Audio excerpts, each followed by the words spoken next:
now that the thread is loaded in the top and in the bobbin, you can start to sew. So you put the fabric in there, but you notice it's moving around, so we have to lower the presser foot. So there. And put this over there. Sorry. Okay. Then you put your finger there, drop the presser foot, and now the thread is there. And now we check and see which kind of stitch we have set. Another nice thing about these old machines is it's pretty straightforward. It doesn't have a million stitches, but it has the stitches you need. Well, actually it does have a million stitches, but we're not gonna worry about those for now. The important stitches are the straight stitch and the zigzag stitch. So you see when I touch that button, now it says 4 and it shows the zigzag. You go 1, it goes back to the straight stitch. And what it means with that little circle with the dotted line going through the middle is it means that the needle position is in the middle of the presser foot. This particular machine, you can have the needle go left or right. So this is when you have the needle just in the middle.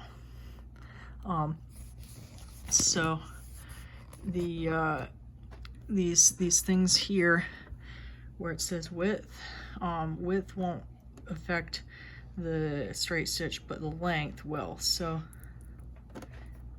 if you push length, so you see how it changed that number. That is how long these stitches are, which is how far they part. If it's a shorter length, they're real close together. If it's a long length, they're far apart. If you go to something like, say, the zigzag stitch, and you can increase the width. The width, or not. Maybe that's how this is broken. Probably. That's the problem with having an old machine. I'll just leave it alone. Okay, so go back to the straight stitch. Okay, so now we'll find the pedal on the ground and slowly, like you're learning how to drive, push it down and keep your fingers away from the needle, because if it starts going, you don't want to sew through your finger. I also like to try to put my finger on the tail of the thread that's coming out. So yeah, I'm pushing the pedal, it's starting to move. Yay. Okay, so let's see. Nope, that doesn't do anything. Okay, so how do we go backwards? Let me see, I'm trying to remember that.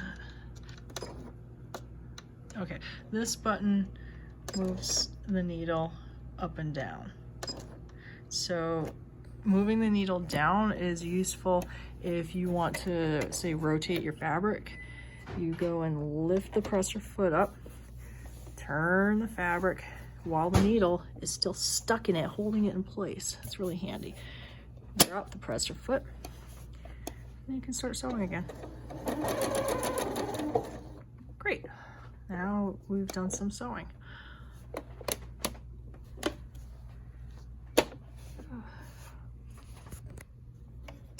Okay, so sometimes